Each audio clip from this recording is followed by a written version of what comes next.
بسم اللہ الرحمن الرحیم۔ الصلاۃ والسلام علیکہ یا رسول اللہ، الصلاۃ والسلام علیکہ یا حبیب اللہ، وعلی آلکہ و اصحابکہ یا رسول اللہ صلی اللہ تعالی علیہ وسلم۔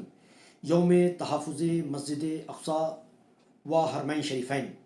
آپ حضرات کو یہ معلوم ہوگا کہ سعودیہ عربیہ میں سنیما گھر کھولے جا رہے ہیں، فیشن شو کروایا جا رہا ہے، جوا خانے اور کلب کھولے جا رہے ہیں، اور اب مدینہ طیبہ میں داخل ہونے سے پہلے جو بورڈ لگایا گیا تھا جس پر تحریر تھا صرف مسلم اونلی، کو تبدیل کر کے حدود حرم تحریر کر دیا گیا ہے، جبکہ حرمین شریفین میں اہل ایمان کے سوا کسی اور کے داخلے کی اجازت نہیں۔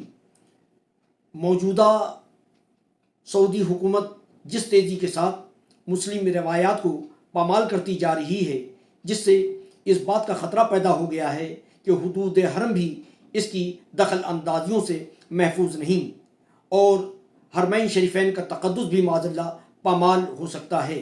لہٰذا آپ تمام حضرات سے گزارش ہے کہ اپنی اپنی مساجد میں، خانقاہوں میں اور جہاں بھی ہوں، مسجد اقصی کی بازیابی اور حرمین شریفین کے تقدس کے لیے دعائیں کریں۔